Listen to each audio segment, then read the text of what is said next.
Vamos para a palavra então? Abra sua Bíblia comigo lá no Evangelho de Marcos, no capítulo 1, e se coloque em pé.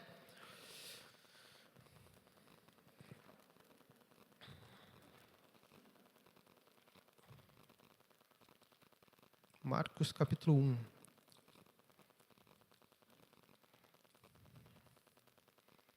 Vamos fechar, você fala glória a Deus.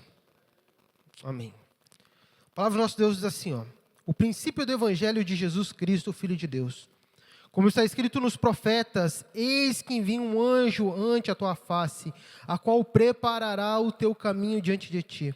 Vós, o que clama no deserto, preparai o caminho do Senhor e direitai as suas veredas. Apareceu João batizando no deserto e pregando o batismo de arrependimento para a remissão dos pecados. E toda a província da Judéia e de Jerusalém ia ter com ele, e todos eram batizados por ele no rio Jordão, confessando seus pecados. E João andava vestido de pele de camelo e com um cinto de couro ao redor de seus lombos, e comia gafanhoto e mel silvestre. E pregava dizendo: após mim vem aquele que é mais forte do que eu, a qual não sou digno de abaixar-me, desatar as correias das suas sandálias. E em verdade vos digo... Em verdade vos tenho batizado com água, ele, porém, vos batizará com o Espírito Santo. E aconteceu naqueles dias que Jesus, indo de Nazaré, da Galileia, foi batizado por João no Jordão. E logo que saiu da água, viu os céus abertos e o Espírito como pomba descia sobre ele. Ouviu-se uma voz do céu que dizia: Tu és o meu filho amado, a quem me comprazo. E logo o Espírito impeliu para o deserto. E ali estava no deserto 40 dias, tentado por Satanás, e via entre as feras, e os anjos serviam. Depois que João foi entregue à prisão, veio Jesus para a Galileia, pregando o evangelho do reino de Deus. Repita comigo: o evangelho do reino de Deus. Verso 15, e dizendo: o tempo está cumprido e o reino de Deus está próximo. Arrependei-vos e crede no evangelho. Até aqui. Abaixe sua cabeça, feche seus olhos, vamos orar.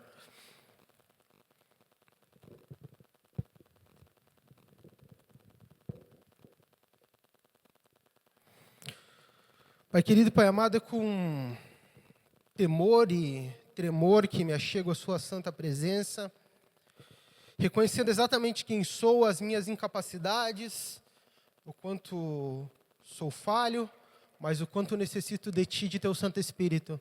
Nós estamos reunidos em Seu nome porque queremos ser transformados e ministrados pela Sua palavra. Por isso, ministra aos nossos corações, fala às nossas vidas, que ninguém que entrou aqui nessa manhã saia da mesma maneira, mas saia completamente renovado, cheio do Teu Santo Espírito, saia com a vida transformada, que a Sua palavra ela nos confronte, que a Sua palavra ela entre no mais profundo do nosso ser e mexa com as nossas estruturas. Eu declaro por terra todo o intento de Satanás e seus demônios, que também toda indiferença no nosso coração ela caia por terra e que possamos de fato entender o seu evangelho e viver ele na prática. É o que eu oro e que eu te peço no nome de Cristo Jesus. Amém e glória a Deus. Uma salva de palmas a Jesus. Pode tomar o seu lugar, querido. Queridos, mês de janeiro agora nós entramos numa nova série. E essa série eu dei o nome de Basileia. Nossa, Lucas, que nome nada a ver, mas você já vai entender um pouquinho, tá? A palavra Basileia, ela é a palavra no grego, quando nós falamos a respeito do reino. Essa palavra ela vai aparecer 144 vezes no Novo Testamento. Então, quando nós falamos a respeito do reino, nós estamos falando a respeito da mensagem central de Jesus. O que Jesus veio fazer, Ele veio implementar e trazer o reino. Isso é importante porque, só para você ter uma comparação básica ali, no Novo Testamento a palavra igreja vai aparecer só 3 vezes. Ali. E a palavra reino, a palavra brasileira no grego, ela vai aparecer 144 vezes. É um número muito maior, sim ou não? Com toda certeza. O que eu quero dizer com isso? É que o cerne da mensagem de Jesus era o quê? O reino. Então, o cerne da mensagem de Jesus era o reino. Então, nós vamos falar ao decorrer desse mês a respeito do reino, e também nós vamos dar uma ênfase a respeito das parábolas de Jesus.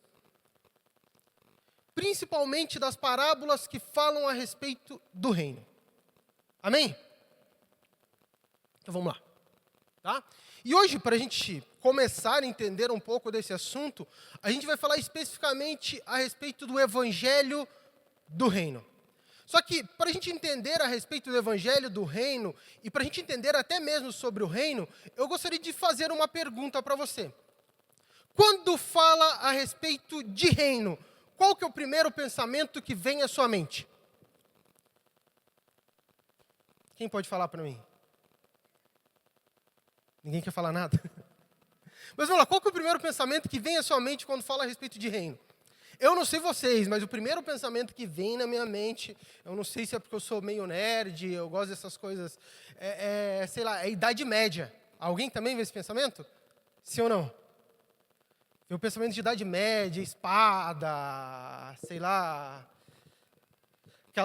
aqueles... Ajusta, né, o cara com o cavalo, aquelas lanças grandona. Só eu que tenho esse pensamento, vocês não? Ou talvez, quando fala a respeito de reino, vem outro pensamento, você lembra lá da Inglaterra, não sei. Mas talvez, quando a gente fala a respeito de reino, para algumas pessoas isso é até meio confuso. Porque nós, como nação mesmo, nós tivemos um período muito curto de um império, digamos assim, sabe? A nossa maior experiência de governo foi sempre uma república. Então, talvez, quando fala a respeito de reino, isso gera confusão para nós. Mas o que será que é o reino? O que será que, de fato, é o reino de Deus? E aqui é o texto que a gente leu, vou passar ele rápido. Ou vamos ler de volta 15 versículos de manhã, tranquilo? Vocês estão bem, gente? Sim? Vamos lá. Deixa eu só passar rápido aqui, que isso aqui a gente já leu. Vamos lá. Mas primeiro a gente precisa, então, definir algumas coisas a respeito do reino. Olha o seu irmão do lado, dá uma chacoalhada nele e fala: o reino não é o céu. Algumas pessoas acreditam, quando nós estamos falando a respeito do reino, que o reino é o céu. Mas o reino, ele não é o céu. Lá no Evangelho de Mateus, Mateus vai usar sim o termo reino dos céus, mas porque o público dele específico era o público judeu. Mas é interessante que Mateus ele fala que o reino é dos céus e não o reino no... Então, quando nós falamos a respeito do reino, o reino é a extensão dos céus é o governo de Deus sendo estabelecido na terra. Então, quando nós estamos falando a respeito de reino, é exatamente isso. É o governo de Deus sendo estabelecido na terra, mas o reino de Deus não é o céu. É o governo dos céus na terra. Tranquilo? Segundo ponto, o reino de Deus também não é a igreja. Porque algumas pessoas acreditam que o reino de Deus é a igreja. Então, eu estou aqui na igreja, eu estou no reino de Deus. A igreja é um agente do reino. Mas ela em si não é o reino. Legal, Lucas. Então, o que é o reino? O reino, como eu coloquei, ele é o governo de Deus. É a extensão do governo de Deus. Então, o reino, ele foi prometido desde o Antigo Testamento e ele tem o seu cumprimento com o próprio Jesus. Então, o reino de Deus é esse governo de Deus sobre as nossas vidas, é o anseio, o desejo de Deus de governar o mundo todo. E isso um dia vai acontecer de forma literal. Porque quando nós estamos falando a respeito de Deus, nós estamos falando de diversas promessas, e nós já vamos entrar um pouquinho nelas, diversas promessas que foram feitas no Antigo Testamento que falam de um reino literal. Então, um dia, Jesus Cristo vai reinar sobre toda a terra. Posso ouvir um glória a Deus por isso? E o governo de Deus vai ser estabelecido nas nações. Então, esse também tem que ser o nosso anseio, esse também tem que ser o nosso desejo. O governo de Deus sobre a terra, o governo de Deus sobre todas as coisas. Só que esse reino, ele tem uma mensagem. E essa mensagem se chama o quê?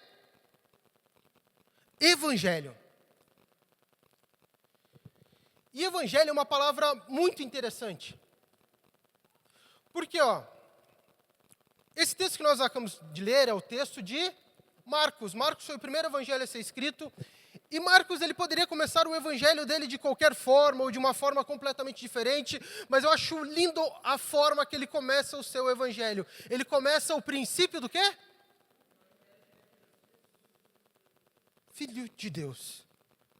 Então Marcos começa o seu evangelho exatamente com essas palavras. Ele poderia ter começado de qualquer forma, mas ele começa exatamente com essas palavras e tem um porquê.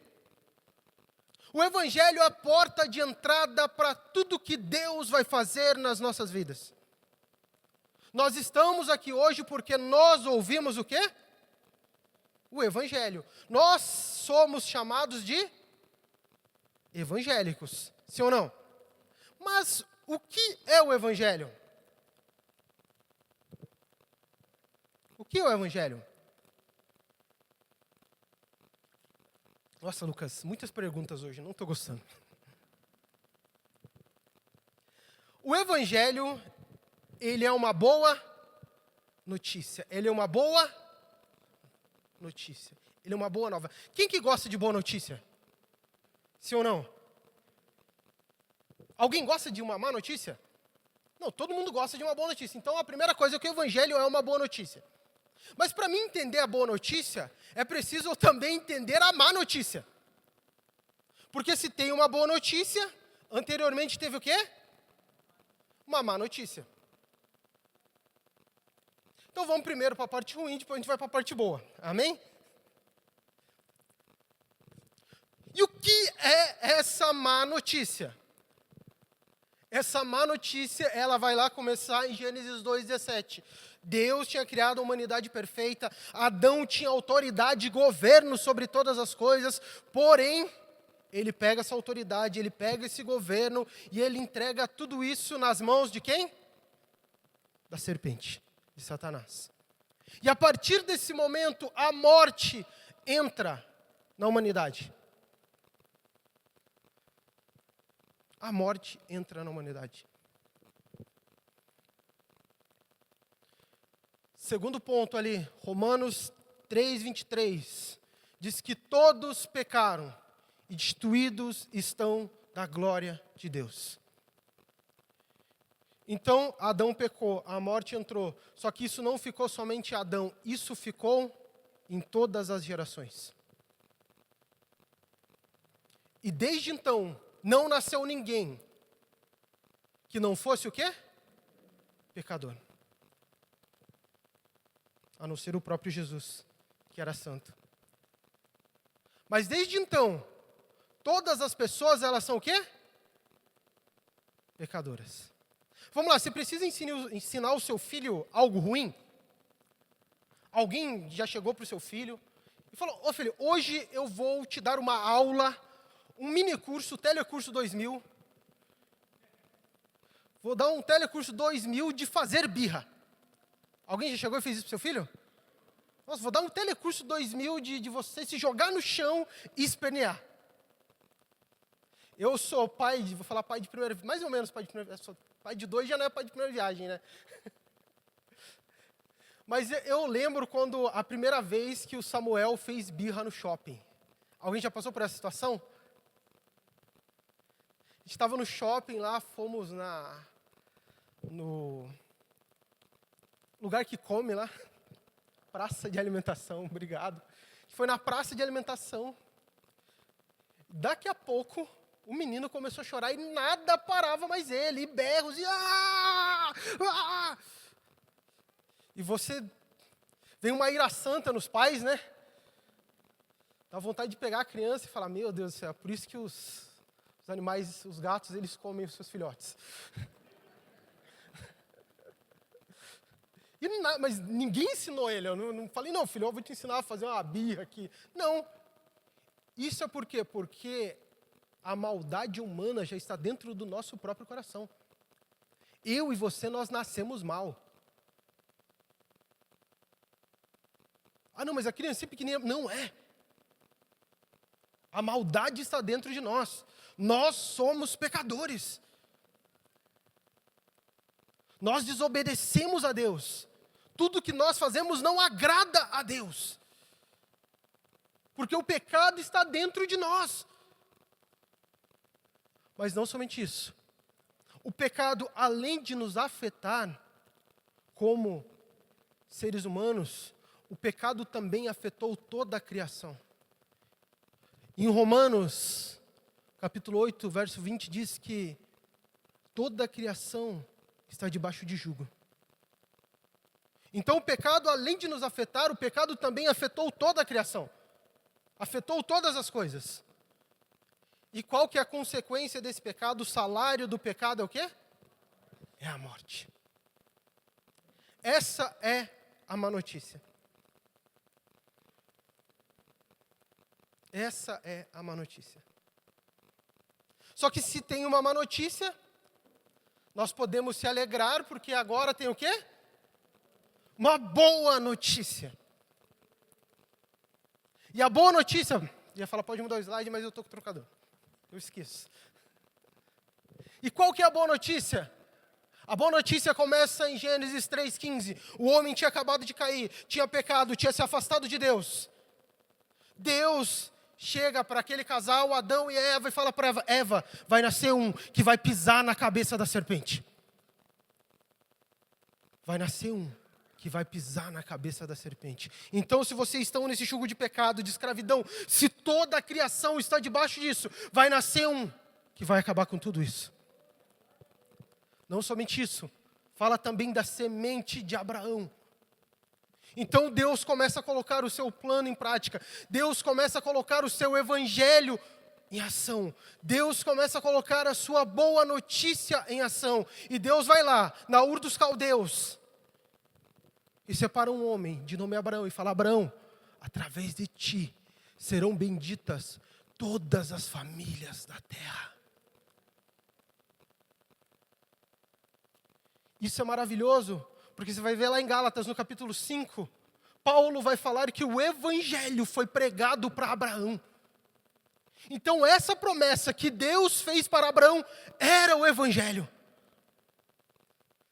Não somente isso. A história continua. E aqui eu poderia citar diversas coisas. Moisés, quando ele está com o povo, ele fala, olha, vai nascer, eu sou o profeta, mas depois vai vir um outro profeta que é maior que eu.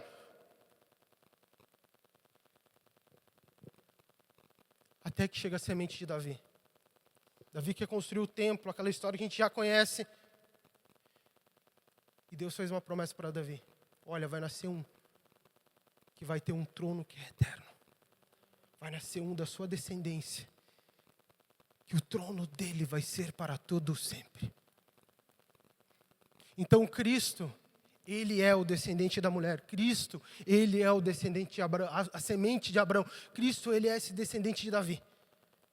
Então todas as promessas que foram feitas no Antigo Testamento apontam para Cristo Jesus. Tem alguém me ouvindo aqui nessa manhã? E não é à toa que Marcos vai escolher a palavra evangelho ali nesse capítulo. Na verdade, Marcos ele está fazendo uma afronta à cultura da época.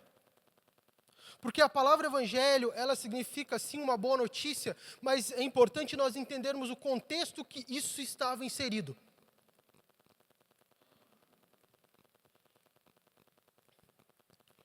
Essa palavra para nós, evangelho, talvez ela só tenha esse contexto religioso, vou usar a palavra. Mas lá no primeiro século, lá no ano 60, 70, quando Marcos escreveu o seu evangelho, ela tinha um contexto muito diferente. Porque em determinado momento da história, o Império Romano esteve em guerra. Uma guerra civil, estava completamente separado. E teve um homem chamado Otávio Augusto, que ele trouxe paz para o Império. E essa vitória de Otávio foi chamada de Evangelho. E desde então, todas as coisas boas que aconteciam no Império Romano, ele trouxe a paz romana, e todas as coisas boas que aconteciam no Império Romano eram chamados de Evangelho. Se alguém vencesse uma guerra, era chamado de Evangelho. Se um filho de um César nascesse, era chamado de Evangelho. E olha que lindo isso. Então, Marcos, ele vai lá, o primeiro evangelho a ser escrito, ele poderia ter começado de qualquer forma, mas ele está fazendo uma afronta a toda a cultura da época. Ele está falando, olha, esse evangelho não é de Roma, esse evangelho não é uma notícia terrena de um imperador que somente venceu. Não, essa notícia de boas notícias ou de boas novas é que o próprio Cristo venceu. E se o próprio Cristo venceu, nós temos que mudar a nossa vida por completo. A ideia é o quê? Se a paz que Otávio Augusto trouxe no Império mudou a vida deles por completo, o que Marcos está fazendo aqui, ele está falando para nós que essa mensagem do Evangelho, ela tem que mudar a nossa vida por completo. Querido, então não tem como você se denominar evangélico e você viver a sua vida igual. Não tem como as pessoas olharem para você e elas não verem Cristo em você. Por quê? Porque a igreja é o evangelho visível. Se nós pregamos o evangelho, as pessoas elas veem o evangelho na prática nas nossas vidas. Então, se nós falamos que nós somos evangélicos, que nós precisamos viver o evangelho em intensidade. Tem alguém me ouvindo aqui ainda nessa manhã? Próximo. Vamos ler bem forte? Ixi, bem forte de vocês hoje. Eu sei que não é o pastor, mas me ajuda aí, vamos lá. Como está escrito?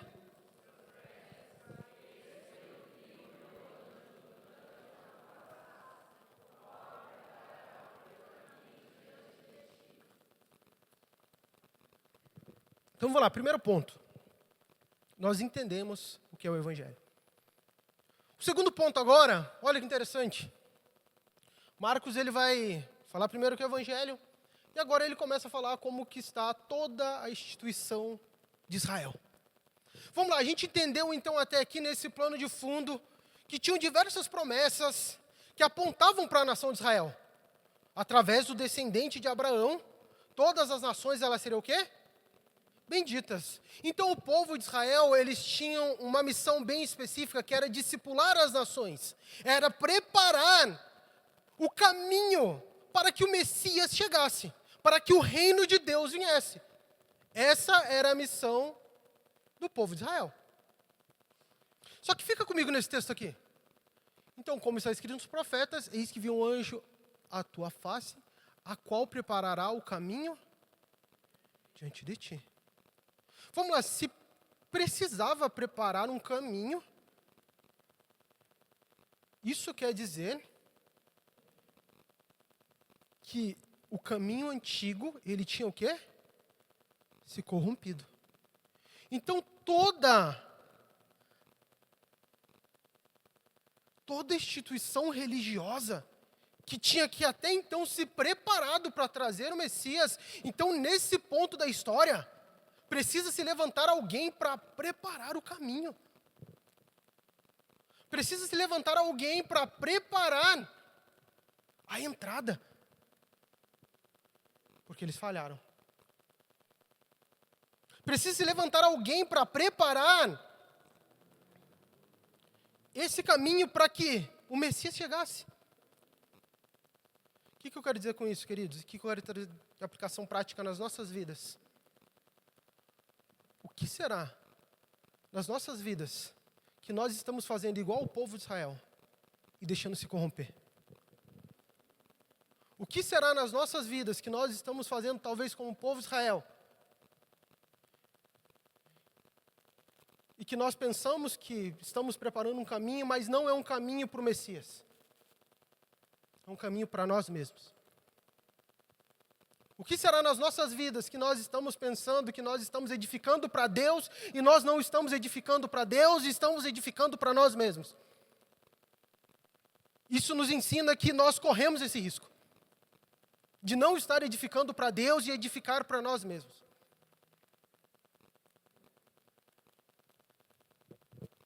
Tem alguém me ouvindo aqui nessa manhã? Quem está acordado diz glória a Deus. Amém. Agora me senti numa igreja pentecostal. Só falta o Arão levantar e começar a girar no manto. Vamos lá. Continua comigo aqui. E olha que interessante. Fica comigo no texto aqui. Verso 3. A voz do que clama: preparai o caminho, endireitai as suas... Espera aí. Então, o primeiro ponto que nós entendemos anteriormente, que os caminhos, eles estavam completamente corrompidos. O segundo ponto que eu vejo aqui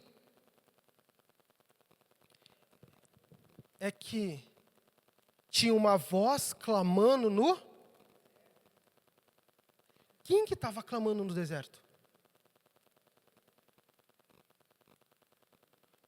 Mas João Batista era somente a voz. Ele era somente o representante. Quem estava clamando no deserto era o próprio Deus. Deus estava no deserto. E mais uma vez aqui, isso demonstra para nós como estava a nação de Israel. Então Deus não estava mais na instituição religiosa, Deus não estava mais no templo. Deus estava na onde? No deserto. Deus estava no deserto. Isso fica mais claro quando nós lemos João 1:23. Eu, João Batista falando de si mesmo, eu sou a voz do que clama no deserto. Quem estava clamando no deserto era Deus. Ele era somente a voz. E por que isso estava acontecendo? Porque toda instituição religiosa de Israel estava corrompida. Em Lucas, no capítulo 3, no verso 2, diz assim, sendo Anás e Caifás sumos sacerdotes. Vamos lá.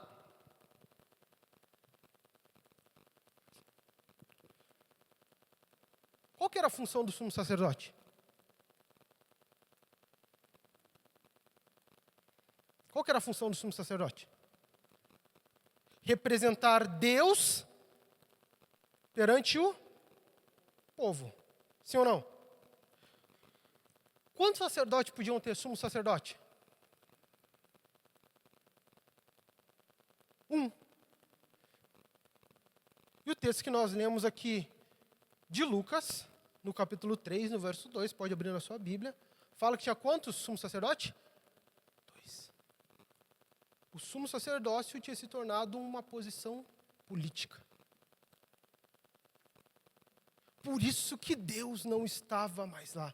Deus estava na onde? No deserto. Deus estava no deserto. Então, nenhum dos caminhos que eles tinham preparado mais apontavam para Deus. Queridos, instituições se corrompem. E o que eu acho maravilhoso aqui é que Deus não faz conchavos. Deus escolhe estar na onde? No deserto. E clamando. Tem alguém me ouvindo ainda aqui nessa manhã? E Deus tinha um representante. Marcos 1, verso 4. E apareceu João Batista no deserto, pregando o batismo de arrependimento para a remissão dos pecados.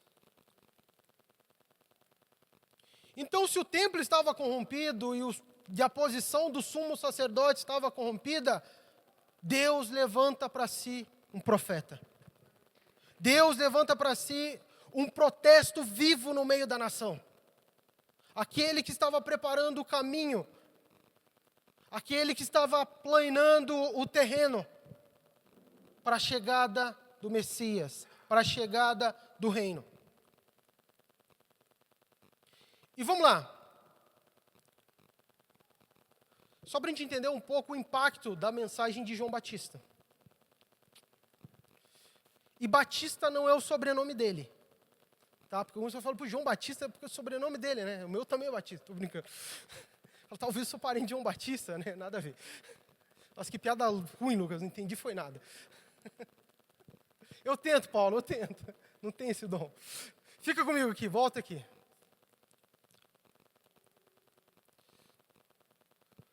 Naquela época, se você quisesse se converter para o judaísmo, sabe o que você tinha que fazer? Circuncidar. Mas fora circuncidar, você tinha que se batizar. Um batismo de purificação, mas você fazia uma só vez.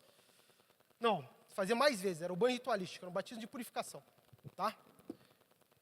Só que isso para se você fosse prosélito, se você fosse alguém que não era judeu, queria se converter para o judaísmo. Um judeu não fazia isso.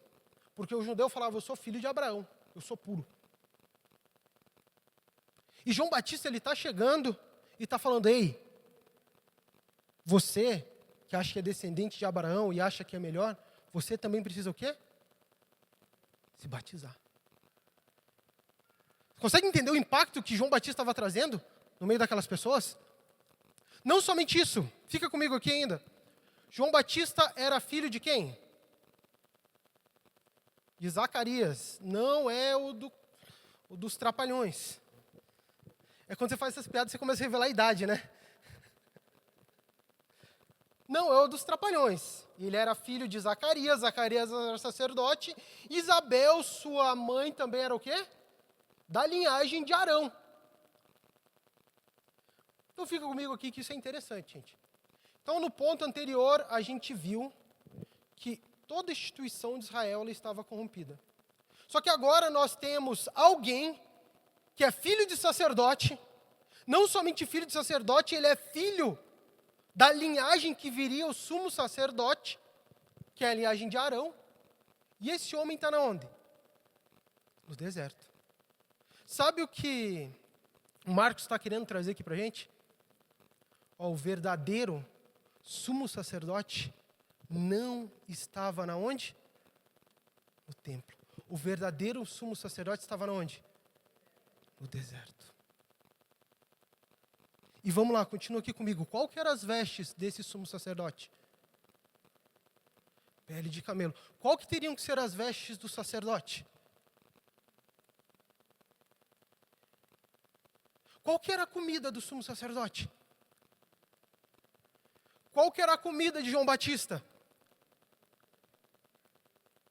Havia um protesto aqui, queridos. Havia um protesto aqui. O que eu quero dizer com isso, queridos? E onde que eu quero chegar com isso? É que se nós queremos viver o reino de Deus, o reino é de Deus. E isso vai nos custar o quê? Tudo. Isso vai nos custar tudo. Como custou para João Batista. Tem alguém me ouvindo ainda aqui nessa manhã? E qual que era a mensagem de João Batista? Marcos, no capítulo 1, verso 7, diz assim, ó. Será que eu coloquei aqui? Acho que não coloquei nos slides. Tá, mas é o verso 1, verso 7, diz assim, ó. E pregava dizendo, após mim vem aquele que é mais poderoso que eu. A mensagem de João Batista era somente uma, Jesus. O centro era Jesus. E o que eu quero dizer com isso, queridos? E onde que eu quero chegar? É que a nossa mensagem, ela precisa ser somente uma, Cristo Jesus. Se João Batista era um protesto vivo, o estilo de vida dele era um protesto vivo, o nosso estilo de vida também precisa ser um protesto vivo. Será que as pessoas, quando elas olham para você, o que elas veem? Elas veem alguém que está protestando contra o pecado com o seu estilo de vida? Elas veem alguém que está denunciando o pecado com o estilo de vida? Ou elas só veem um crentinho que vai na igreja? Uhul. O que as pessoas... Eu até deu um... O que as pessoas veem quando elas olham para você? Você é um protesto vivo? Ou você é só o crentinho que vai na igreja?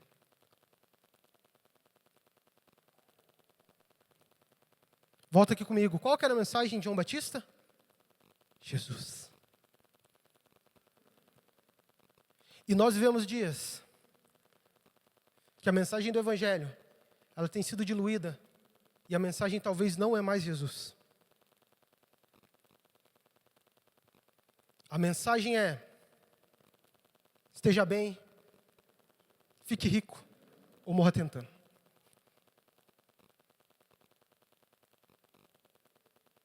Posso dar um exemplo? Sim ou não? Será que tem tempo? Tem, pois eu corro.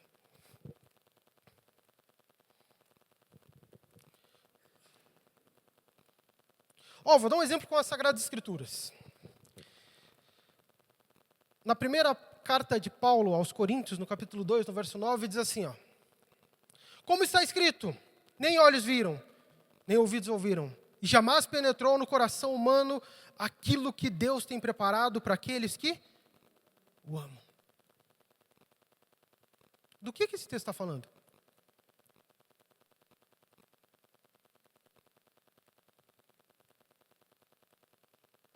Esse texto, ele não está falando, ou melhor, talvez você lê esse texto e você pensa assim, nem olhos viram, nem ouvidos ouviram, e jamais penetrou no coração humano que Deus tem preparado para aqueles que amam. Então, logicamente, eu amo Deus. Sim ou não? Sim ou não? Eu amo Deus. Então, logicamente, Deus tem preparado todas as coisas para aquele que o amam.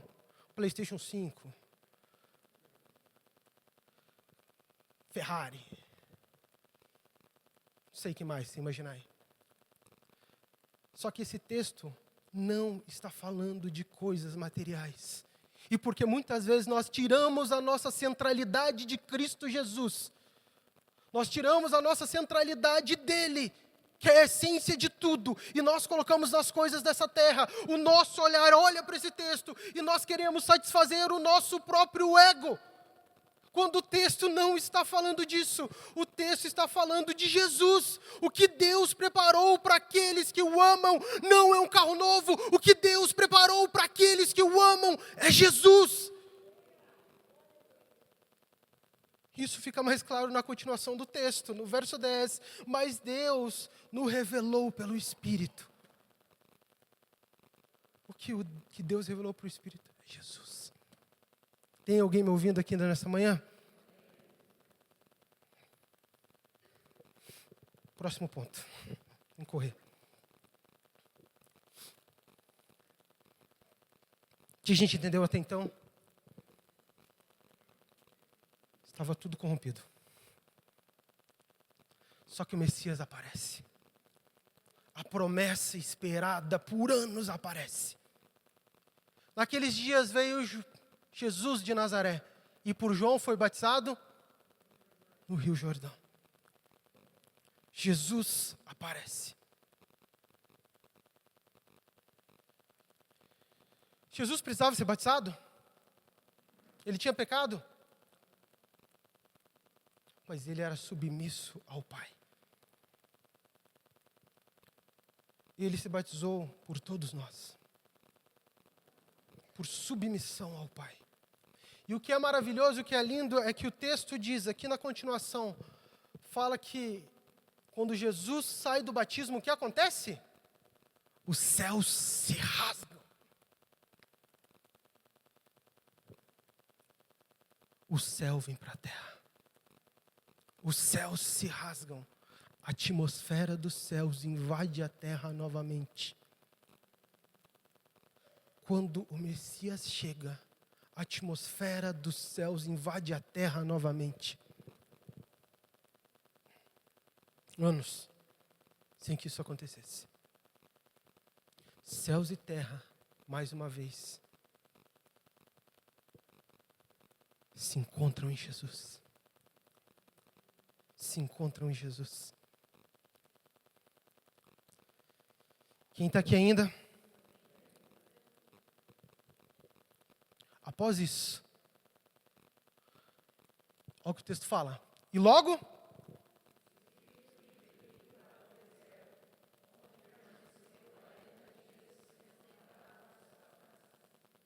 quem que impeliu para o deserto? o Espírito. Jesus, após sair do batismo, o céu se rasgar, a atmosfera dos céus invadir a terra, o próprio Espírito leva ele para o deserto. O próprio Espírito leva ele para o deserto. Deserto é um lugar bom? Não. Deserto não é um lugar bom. Só que o próprio Espírito estava levando Jesus para esse local de confronto. Então, se o primeiro Adão, ele cai no paraíso, o segundo Adão, ele vence no deserto. Se a nação de Israel cai no deserto, Jesus Cristo agora vence no deserto. O próprio Jesus agora vence no deserto. E para a gente ir para o final, após isso, depois de João foi o quê?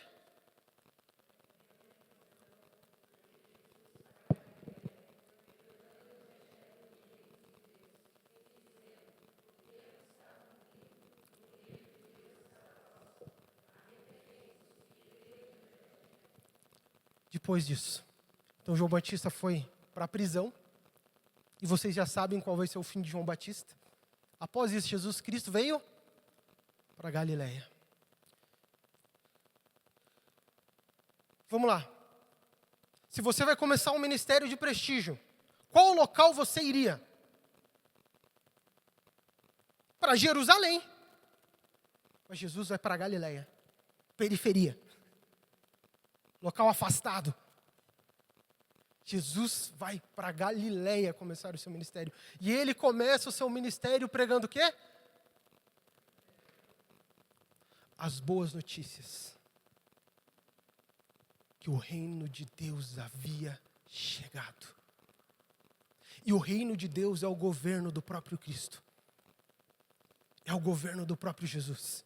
O governo do próprio Jesus havia chegado. Então a boa notícia que o reino de Deus tinha chegado. E agora as pessoas, elas não precisavam viver mais sobre a escravidão do pecado. Tem alguém me ouvindo aí nessa manhã? O tempo está o quê? Cumprido. O reino de Deus está o quê? Próximo. O reino de Deus se aproximou. O que eu quero deixar para a gente nessa manhã, queridos? Que isso fique claro nas nossas mentes. O reino de Deus chegou. O reino de Deus está? Essa é a boa mensagem. Que nós não precisamos mais viver da mesma forma, que nós não precisamos mais viver da mesma maneira, que nós não precisamos mais viver escravos do pecado. Você não precisa viver com medo, você não precisa viver com depressão, você não precisa viver escravo de nada. O reino de Deus chegou. Essa é a boa notícia do Evangelho. O governo de Deus está no nosso meio. Isso tem que trazer para a nossa segurança. Isso tem que trazer para o nosso conforto. Amém? Se coloque em pé, eu gostaria de fazer algumas orações.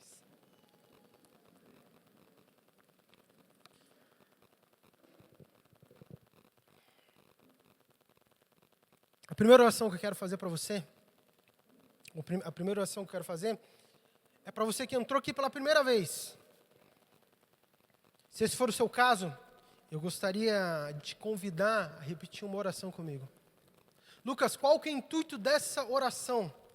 É para que você possa entrar no reino de Deus. Eu falei da má notícia. E se você não tiver Jesus, não tem como você escapar dela. Só que a boa notícia fala de um Deus que se fez carne e veio morrer no nosso lugar, pagar os nossos pecados. E se esse for o seu caso, eu gostaria que no local onde que você está, você colocasse a mão no seu coração e você repetisse uma oração comigo. Falando assim: Jesus, Eu te reconheço eu te reconheço como meu Senhor como meu Senhor e meu único, e meu único, suficiente Salvador. suficiente Salvador. Jesus Cristo, Jesus Cristo, que nasceu, que nasceu, que morreu que morreu e que ao terceiro e que dia ao terceiro dia triunfou a morte. triunfou a morte. É esse Jesus E é esse Jesus que eu que reconheço eu reconheço como meu Senhor como meu Senhor, e meu único, o meu único, suficiente Salvador. suficiente Salvador. Amém. Continua com a mão no seu coração, quero orar por você. Pai, eu te agradeço, porque os seus filhos, eles encontram novamente o caminho de casa. Eu te peço que no nome de Jesus, experiências sobrenaturais os envolvam e que eles sejam cheios da tua presença e do teu Santo Espírito. Amém? Querido, olha aqui para mim por um instante, você que fez essa oração pela primeira vez. A gente quer te conhecer melhor. Amém? No final do culto, vai estar um pessoal lá atrás, a gente preparou um café para você, tem algo especial. Passa lá. A gente quer orar por você, a gente tem aprendido que existem pessoas que nos afastam de Deus, existem pessoas que nos aproximam de Deus. Nós queremos ser essas pessoas que te levam para mais perto de Jesus. Se esse for o seu caso, não deixe de passar lá. Amém? Lucas, não gostei de você, você grita demais, não fui com a sua cara. Querido, eu te peço mais uma chance. Nós temos um casal de pastores abençoados, um homem e uma mulher de Deus. Nós temos diversos presbíteros aqui na igreja que pregam infinitamente melhor do que eu. Vem mais um culto, eu tenho certeza que Deus vai falar ao seu coração. Tá? Se você vai congregar aqui, seja mais que bem-vindo. Vai ser uma honra e um privilégio poder andar com você. Amém? Glória a Deus, obrigado pessoal.